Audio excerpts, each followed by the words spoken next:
Hello friends, welcome back to our channel Gayatri homely thoughts. ఎలా ఉన్నారండి? అందరూ బాగున్నారా? మేము కూడా చాలా బాగున్నాం.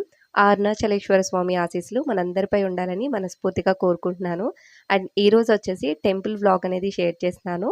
దాంతో పాటుగా ఈ అరుణాచలేశ్వర స్వామి టెంపుల్ ట్రిప్కి మనకి తక్కువ బడ్జెట్లో ఎలా కంప్లీట్ చేసుకోవాలి అనేది, ఒక్కొక్కసారి మనం ఇలాంటి ట్రిప్స్కి కానీ లేకపోతే బయట అవుట్ సైడ్స్కి కానీ వెళ్ళినప్పుడు మనకు తెలియకుండానే ఎంత ప్లాన్ చేసుకున్నా కూడా చాలా ఖర్చులు అయిపోతూ ఉంటాయి.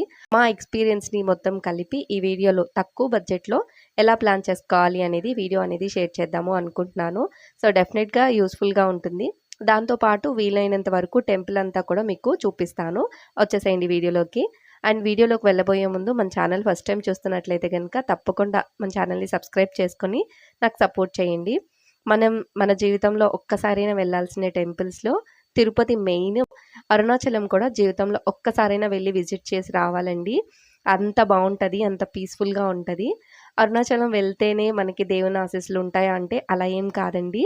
మన ఇల్లే దేవాలయం. మన ఇంట్లో ఉండి మనస్ఫూర్తిగా ఆ స్వామిని కనుక మనం పూజించుకున్నాము అంటే ఆయన ఆశీస్సులు ఎప్పుడు మనపై ఉంటుంది. కానీ ఇలాంటి టెంపుల్స్కి కానీ లేకపోతే బాగా మంచి పుణ్యక్షేత్రాలకి కానీ వెళ్ళినప్పుడు అక్కడ ఒక పాజిటివ్ ఎనర్జీ ఉంటుంది. ఆ ఎనర్జీ వల్ల మనకు కూడా మన లైఫ్ అనేది చాలా చేంజ్ కనిపిస్తూ ఉంటుంది. సో అందుకని ఇలాంటి ప్లేసెస్కి అప్పుడప్పుడైనా వెళ్తూ ఉండాలి. సో ఖచ్చితంగా మీరు కూడా త్వరలో అరుణాచలేశ్వర స్వామి ట్రిప్ని ప్లాన్ చేసుకుని మీ ఫ్యామిలీ మొత్తం వెళ్ళొచ్చేసేయండి. ఫస్ట్ ఆఫ్ ఆల్ అరుణాచలం వెళ్ళడానికి ట్రైన్ రూట్ అయితే చాలా ఈజీగా ఉంటుంది అండ్ బడ్జెట్ ఫ్రెండ్లీలో కూడా వెళ్ళొచ్చు.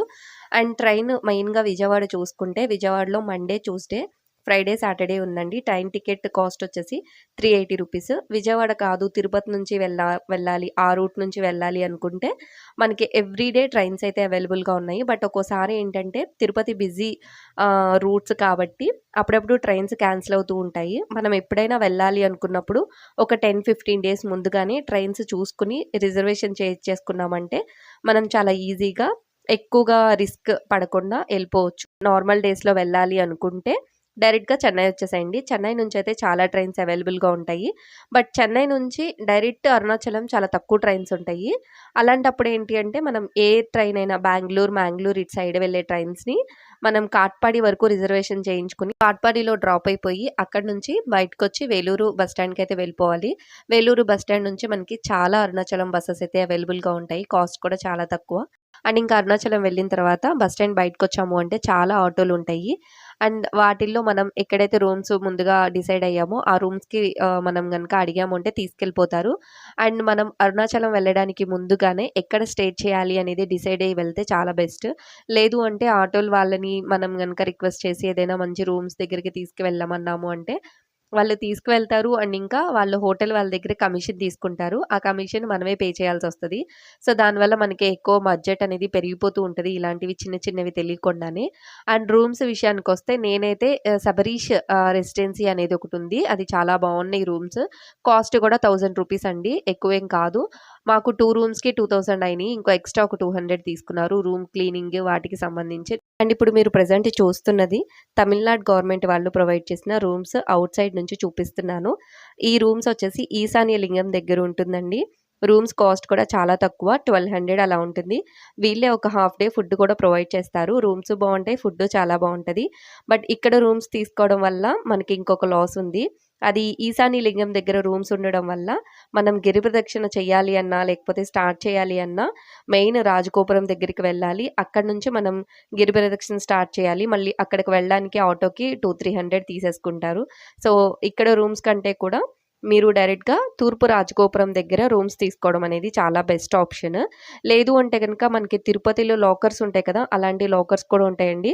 జస్ట్ లాకర్స్లో మనం మన లగేజ్ అంతా పెట్టేసి ఫ్రెష్ అప్ అయిపోయి డైరెక్ట్గా టెంపుల్కి కూడా వెళ్ళిపోవచ్చు. కాస్ట్ ఇంకా చాలా తక్కువ, ఒక 500-300లోనే ఉంటుంది. సో మేమైతే ఆటోలో ఎర్లీ మార్నింగ్ అత్తయ్య వాళ్ళందరినీ తీసుకుని గిరి ప్రదక్షిణ మళ్ళీ ఒకసారి స్టార్ట్ చేశాము. అండ్ మా లక్కీకి నేనైతే స్టిక్కర్ పెట్టాను, కాటుకు తీసుకెళ్ళడం మర్చిపోయాను. ఆ స్టిక్కర్ ఎక్కడో మిస్ చేసుకుంది. బట్ ఒక శివలింగం దగ్గర పూజారి గారు 3 నామాలు పెట్టారంట. అది అందరికీ చూపిస్తుంది ఆటోలో కూర్చుని.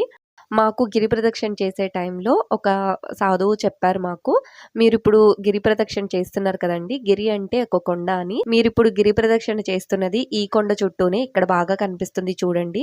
ఒక కొండ వచ్చేసి అరుణాచలేశ్వర స్వామి అయితే, ఇంకొక చిన్న కొండ వచ్చేసి నందీశ్వరుడు. మీరు గనక చాలా జాగ్రత్తగా గమనించారు అంటే అక్కడ ఒక చిన్న నందీశ్వరుని రూపం కనిపిస్తుంది.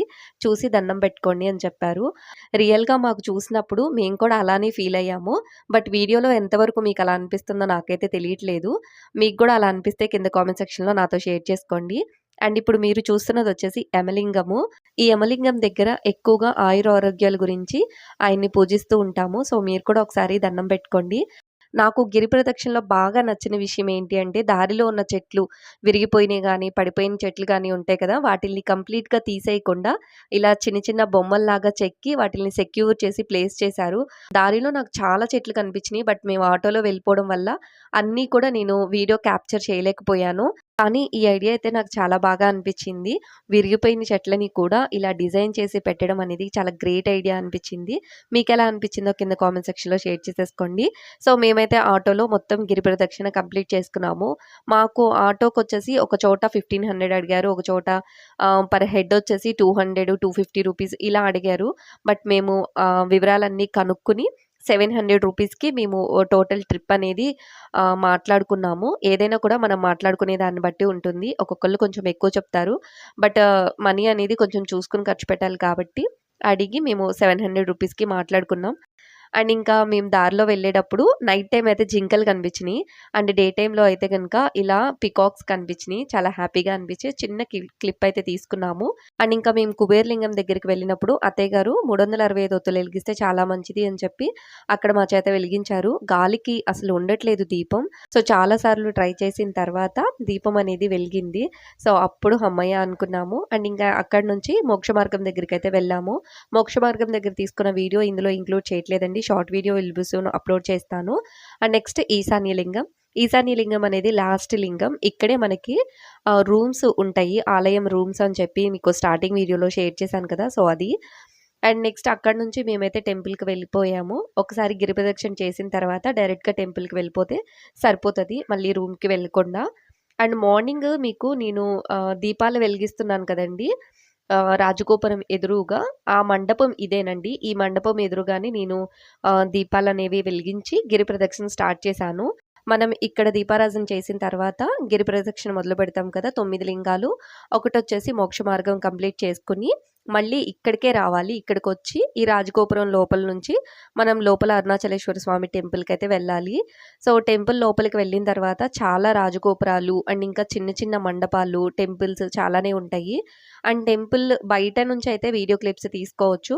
టెంపుల్ లోపలికి వెళ్ళిన తర్వాత స్వామిని గానీ, అక్కడున్న విగ్రహమూర్తుల్ని గానీ మనం వీడియో క్లిప్స్ తీయకూడదు. సో, అందుకని ఇంకా నేను కూడా వీడియోస్ ఏం తీయలేదు.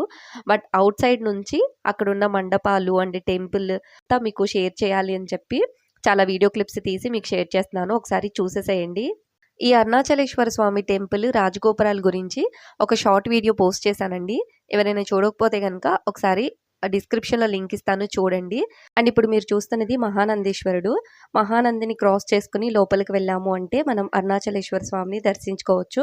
అరుణాచలేశ్వర స్వామిని దర్శించుకొని బయటకొచ్చే ముందు పక్కనే ఇంకొక టెంపుల్ ఉంటుంది. అది అమ్మవారి టెంపుల్. అక్కడ కూడా వెళ్ళి దర్శనం చేసుకొని వచ్చేసాము. అండ్ ఇక్కడైతే చాలా రకాల ప్రసాదాలు కూడా ఉంటాయి. మహానందికి పక్కనే ఉన్న చిన్న మండపంలో మనకి ప్రసాదాలనేది డిస్ట్రిబ్యూట్ చేస్తారు. సో, ఇలా మేమైతే ఫ్యామిలీతో కలిసి అరుణాచలం వెళ్ళొచ్చేసాము. మీరు కూడా ప్లాన్ చేసుకోండి. మీకు ఇంకేమైనా డౌట్స్ ఉంటే కింద కామెంట్ సెక్షన్‌లో షేర్ చేసుకోండి. రిప్లై చేస్తాను. Thank you so much.